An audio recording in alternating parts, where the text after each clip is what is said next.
shadows of ancestors and walls that remember the gods. Milan, today we know it as the capital of fashion and high style. But if you move away from the shiny, sharp windows and look into the very heart of the city, you will see a majestic and somewhat gloomy building, Sforza Castle. This is not just a fortress, it is a stone chronicle where each block remembers the blood, betrayal, and ambitions of the most powerful rulers of Italy. Ancient Roman roots and the myth of Jupiter. The history of this place begins long before the first bricks of the current castle appeared. Once, when Milan was the capital of the Western Roman Empire, the Castrum Porta Jarvis fortification stood here. The name Porta Jarvis translates as Gate of Jupiter. According to legend, this place was not chosen by chance.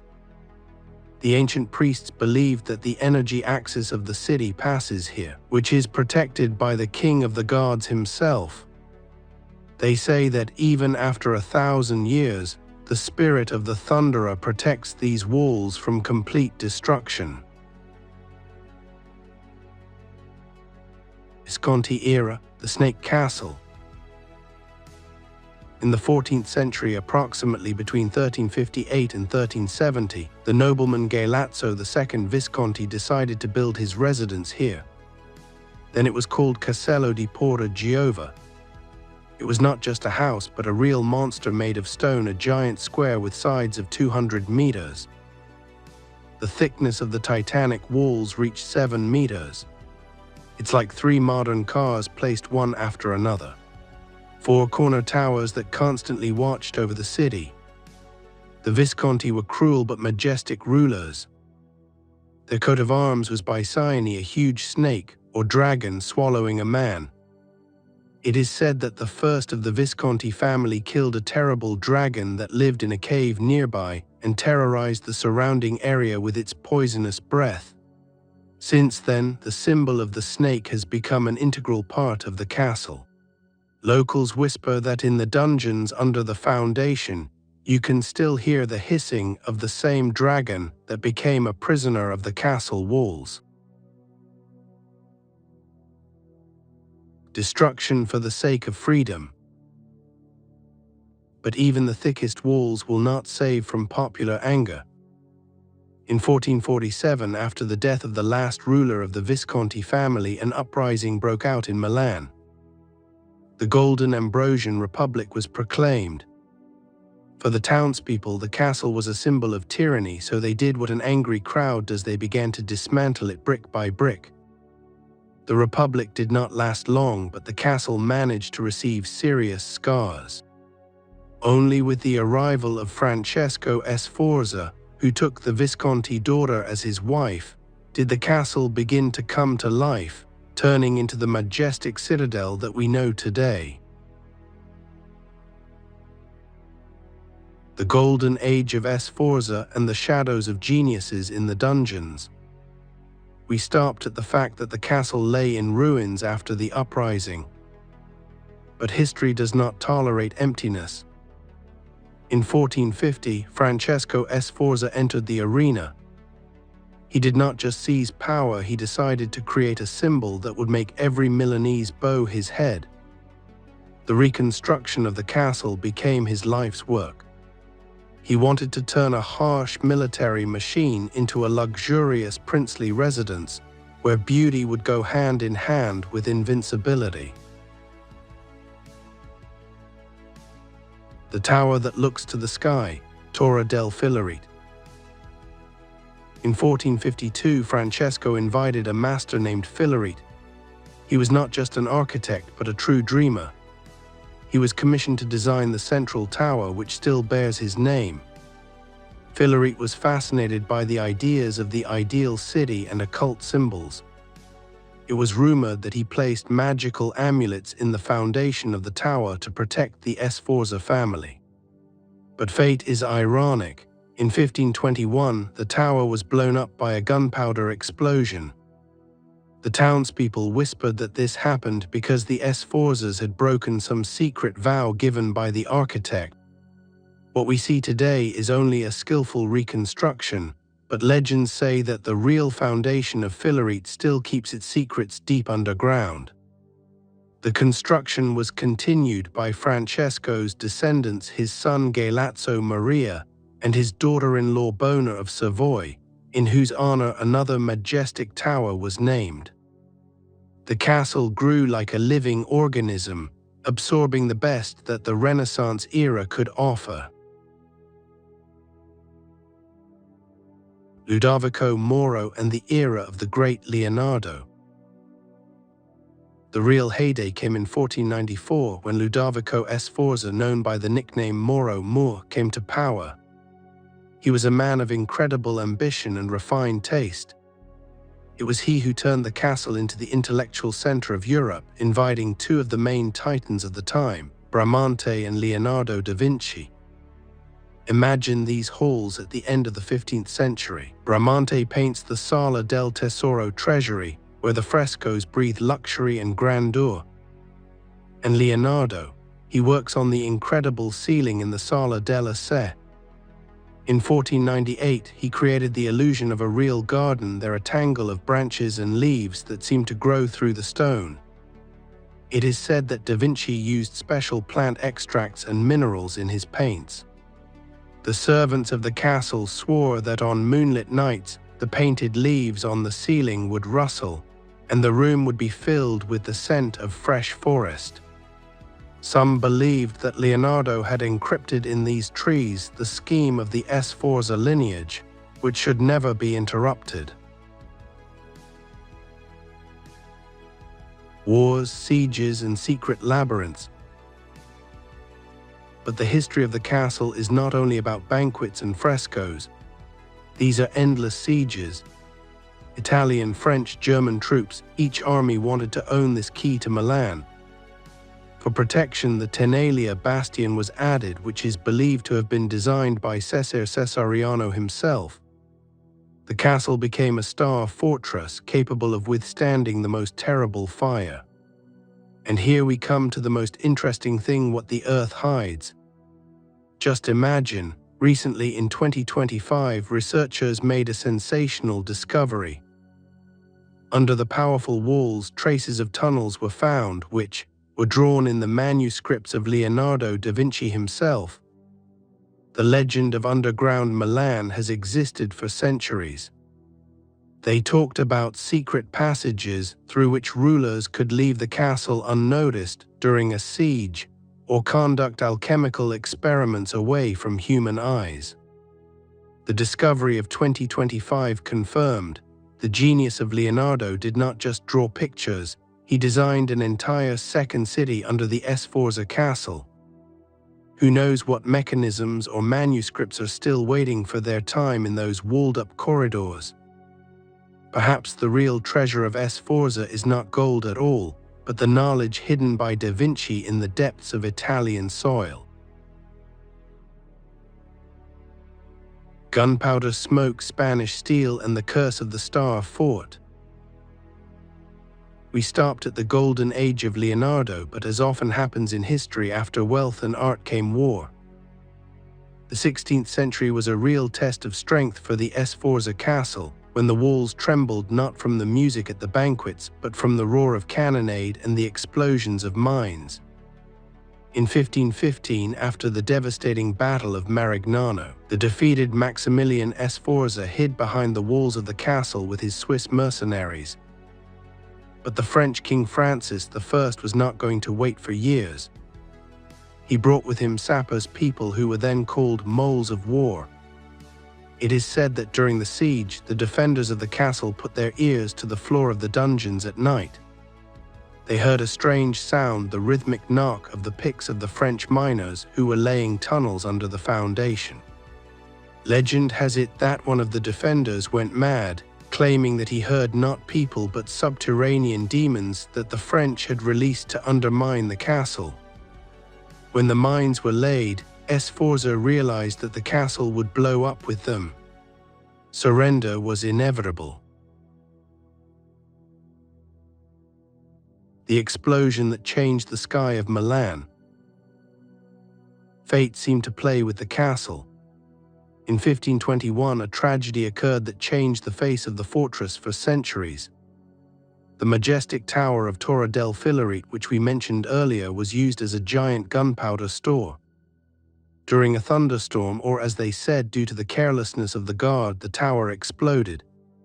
It was an apocalyptic moment for the castle. Imagine, tons of stone and fire rose into the sky, and the roar could be heard for tens of kilometers. Many saw this as a sign from God that the era of the great Sforzas was coming to an end. Although Francesco II Sforza briefly returned to power and even equipped part of the castle as a luxurious residence for his wife, Christina of Denmark, the spirit of the fortress had already changed. The Spanish Iron Cage and the Star Fort. When Milan came under Spanish rule in 1535, the castle ceased to be a home. It was now the citadel. The governor moved to the city center and the castle became a gigantic barracks housing up to 3,000 soldiers at a time. The Spanish decided to turn the castle into an ideal fortress. They built 12 bastions, creating a hexagon in the shape of a star. The outer fortifications stretched for an incredible 3 kilometers. The legend of the Death Star. At that time, it was believed that the geometric shape of the fortress, a 6-pointed star, had not only protective, but also occult significance. Spanish engineers believed in sacred geometry. It was whispered that the castle had become a trap for spirits. Supposedly, anyone who died within the boundaries of this star could not leave its walls.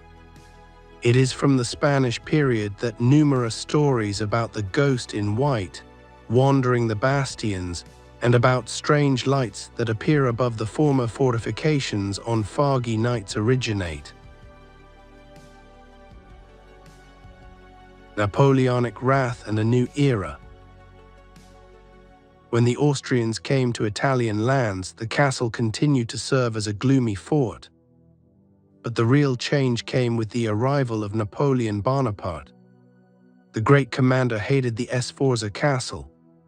For him, it was a symbol of tyranny and the old world.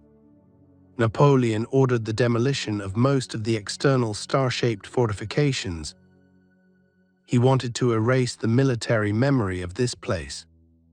Instead of the formidable bastions around the castle, the semicircular Castello Square and the majestic Forum Buonaparte appeared. On the other side, a huge parade ground was arranged Piazza d'Armi, where the new armies of the New Europe marched. The castle survived, but it stood half-ruined, like an old warrior who had been stripped of his armor but left his pride.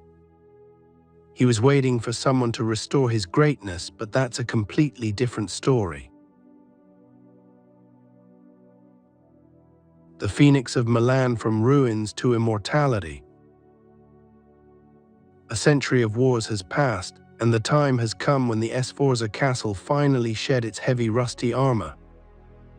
After the unification of Italy in the 19th century, a significant event took place.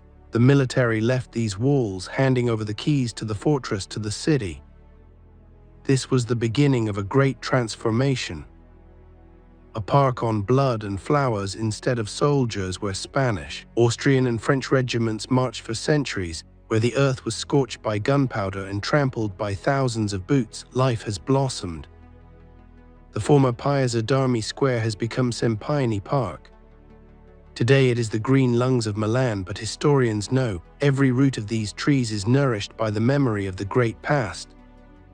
They say that when the park was laid out, the first gardeners found fragments of old weapons and knightly armor underground. A legend has emerged that the trees of the Sempione Park have a special power. They pull the aggression of past wars out of the ground, giving peace to anyone who walks under their shade.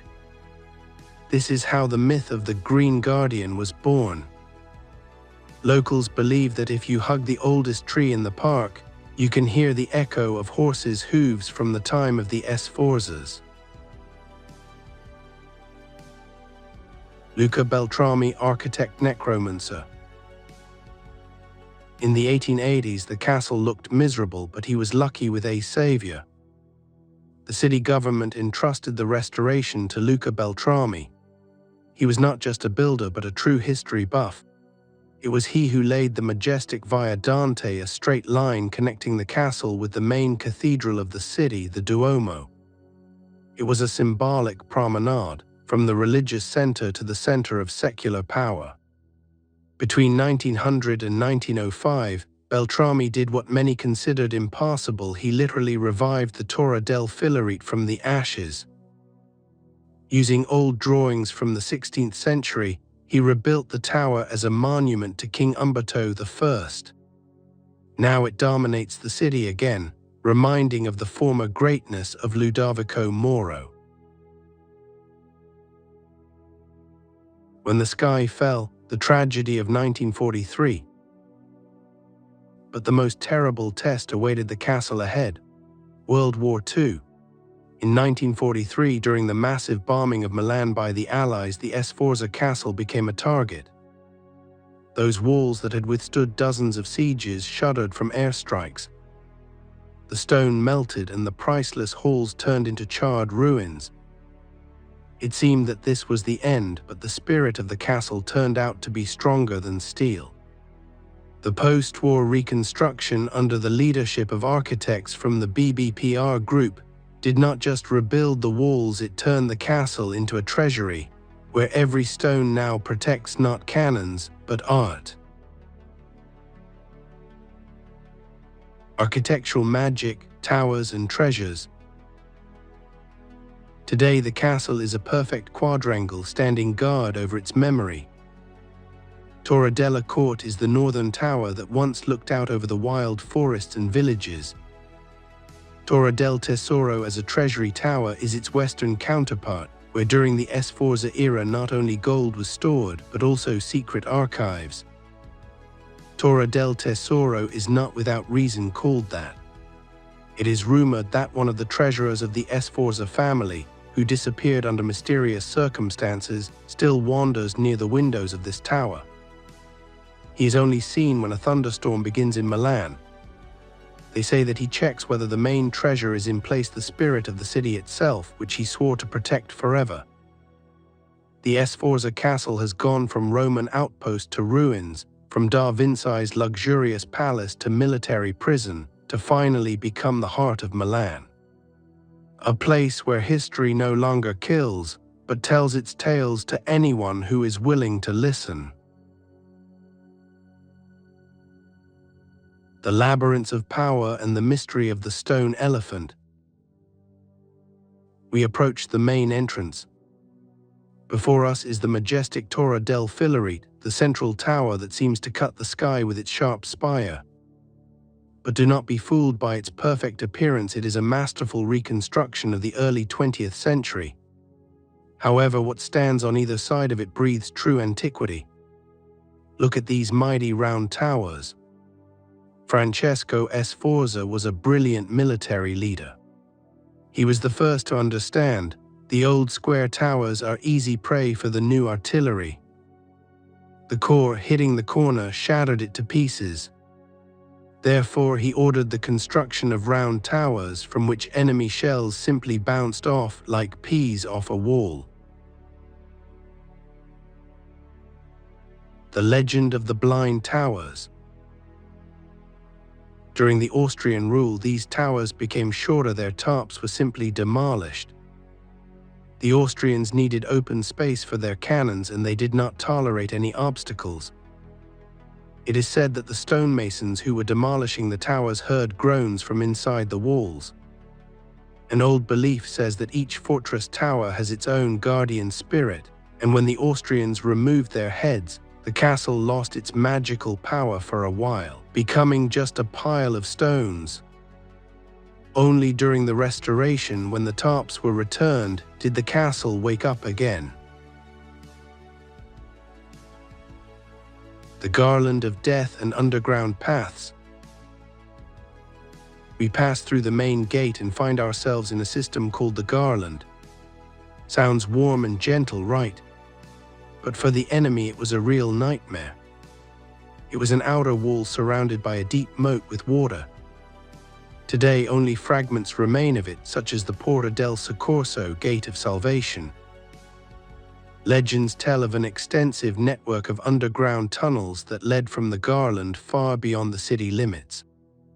It is said that these passages were so wide that the Duke could ride through them on horseback. But there is also a gloomy version. In the dungeons of the Garland, Ludovico Moro kept his most dangerous enemies. When the moat filled with water during the rains, the prisoners could hear the water roaring right above their heads, threatening to burst inside at any moment. Requera and the Ducal Court, between safety and luxury. Inside the castle there is a city within a city. Requera is the inner citadel, the last line of defense. If the enemy captured the main courtyard, the ducal family hid here. This is a real labyrinth with its own gates and arcades of the 15th century. Court Ducale is the residence of the Duke. Here reigned luxury about which legends went throughout Italy.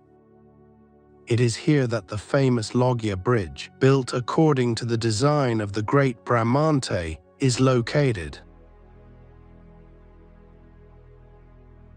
The mystery of the elephant. The most mysterious place in the residence is the Loggiato dell'Elefante, or the elephant loggia. Why an elephant? On one of the frescoes we see this exotic animal which looks extremely unusual for medieval Italy. It is here that the myth of the guardian elephant arises. In the Middle Ages, the elephant was considered a symbol of wisdom, strength, and infinite memory. It was rumored that Ludovico Sforza believed that as long as the elephant looks at the Duke's court, the memory of his family will not fade. There is also a legend that somewhere under the elephant fresco, a golden statuette of this animal is walled up, which is the key to the real Sforza treasury, which was never found by the French, the Austrians, or Napoleon. A stone that has survived time. Today, the Sforza Castle is not just a museum. This is a place where the fates of great artists, tyrants, conquerors, and ordinary Milanese intersect. From the Roman Gate of Jupiter to the Beltrami restorations, each era has added its own layer of magic and blood to these walls. As you walk through the corridors of the castle, listen. Perhaps in the rustling of the leaves of the Sempione Park, or in the creaking of the old Requera Gate, you will hear the voice of Leonardo himself, or the quiet hissing of the Biscione snake, which still guards the heart of Milan. Thanks for watching, my friend. Don't forget to watch our other videos and learn new mysteries. We have a lot more interesting things in store for you. Leave your questions and wishes in the comments. What should we tell you about next time?